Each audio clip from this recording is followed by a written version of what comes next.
Hi, I'm Kawal Kaur, and today is August 24th, 2014. All right. I think I was probably around 15 or 16. Okay.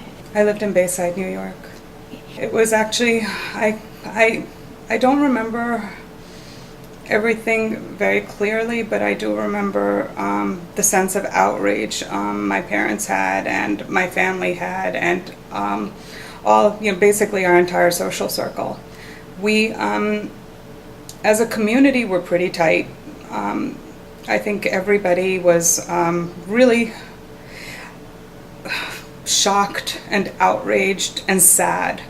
There was just, I think, and of course, I don't think any community can understand how painful it is. I mean, if the Vatican was attacked, one can only imagine what the Catholics would feel.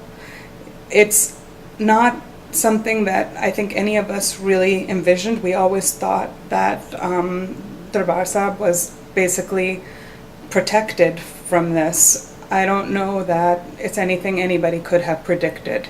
And the general feeling was just, there were so many feelings, but I think hurt was the one that topped them all.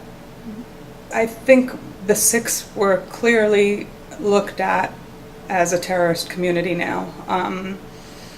I know that there was some Hindu families that we socialized with up until then, and my recollection of events is pretty clear, but not the sequence may not be very clear. Mm-hmm. I know that we had friends that they actually stopped socializing with us. It wasn't really the other way around. We didn't look at them as doing something to us, whereas I felt like after the attack they felt like we did something to them.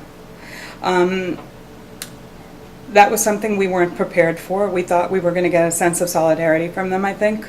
I don't know what we thought actually we were going to get, but I know we didn't get what we thought we would. Mm-hmm. So again, just a sense of whereas before growing up, we didn't really understand the difference between Sikhs and Hindus. That wasn't something, having grown up here and being, I guess first generation, we already knew we were different.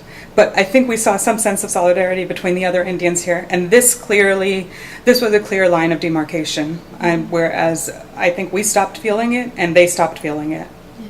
We mobilized, actually after June of '84, as a community, we actually mobilized, there was protests. There was something that we weren't, up until '84, it was something that we were already pretty well organized in, but not in the way that people are today. Today you have social media, you have email, you have so many different ways to mobilize people and to get information out. At that time it was basically a phone tree and meeting at Gurdwara on Sundays. I think we felt, I'm not going to lie, we were feeling pretty good for about a day. Mm-hmm. We felt like we got justice for Darbar Sahib. We thought we got justice for Sikhs. That was very short-lived. The aftermath of Indira Gandhi was horrific.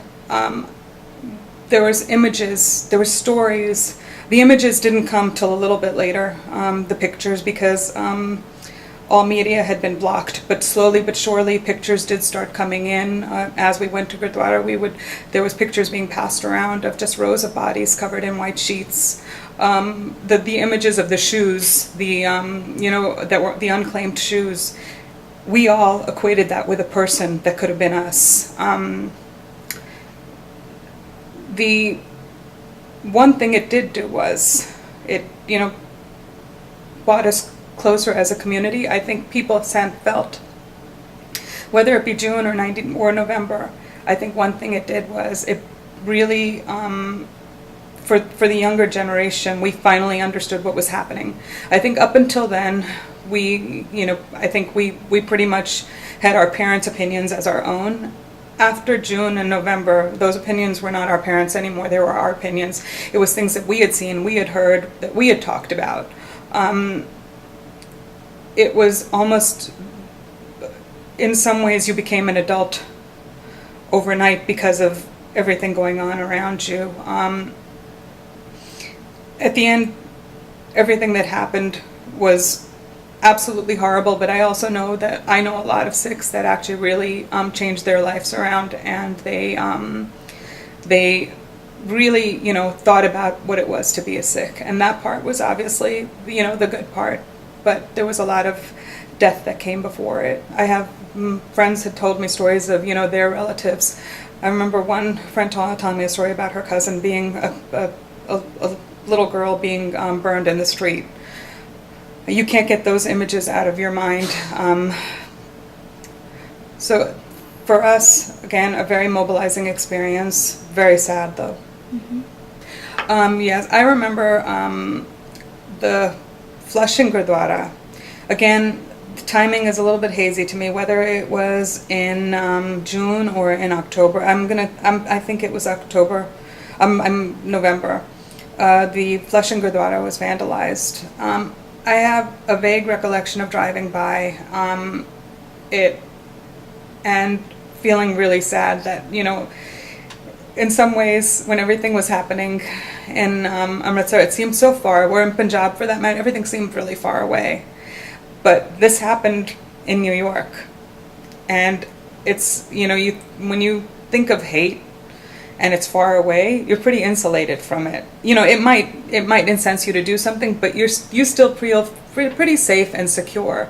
This was something that was very close to home, and again, also very sad. Like, who would do this? You know, who would seek out a Gurdwara to vandalize it? And of course, you know, everyone has their theories. I don't know if anything ever happened with it, but that was a turning point, as well as, you know, as I had mentioned earlier, just having friends that really stopped socializing with you because of who you were. Mm-hmm. And so things did change a lot. It became, you know, us and them in a sense.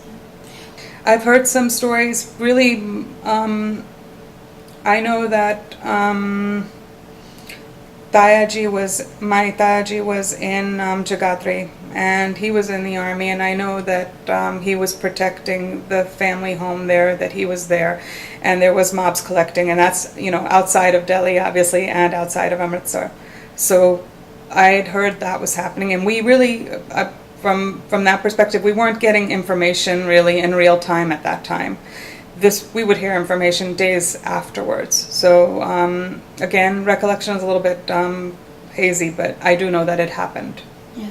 We basically had, like I mentioned earlier, we didn't have email, we did not have social media, we had phones, and that too, landline phones. So there was somewhat of an unorganized phone tree going around. You know, someone would call you, and then you would call 5 people, and they would call 5 people, and that's how our protests would happen, or that's how, you know, any meeting would happen. Whether it was you know, writing speeches to making posters so that we could go to the UN and protest it was Dag Hammarskjöld Plaza at the time. We were actually pretty regular there. It's I think we all knew, by the time I was 15 or 16, we knew exactly how to get there by ourselves, and we did. It was definitely it's interesting, because as sad as everything going on was, it was very empowering. We felt like we were actually doing something. Things have changed a lot for the better. Nowadays, I see, you know, all the younger kids are so active in everything, and they know how to put things together. We just didn't have the resources at the time to do that, but we were happy to participate in whatever capacity we could. You know, it's funny you ask me that. I thought I did. And I was talking to my daughter, and, you know, she's a volunteer for 1984 Living Project. And she said that I didn't. And I thought, you know, I kind of thought I did, but I apparently, if I did, it was at a time that she wasn't either able to process, or I didn't do a very good job. Mm. So, yeah, they do know about it now, but it's not, I think on the 25th anniversary, which was 5 years ago, there was some smaller commemoration events, and I think we talked about it then. That's what I want to think anyway, that we did. But they don't seem to recall that. And I know our local gurdwaras, and at that time both my kids went to Punjabi school. I know that at the local gurdwaras they really didn't discuss it at all. There wasn't something that was I guess, I don't want to say that it was not mention worthy, but it just didn't come up. Honestly, for me, it's mostly images. I still can see those pictures in my, I still see those pictures that were circulated at the Gurdwara. It's something that makes you actually just, I can't understand how someone could deny something like that.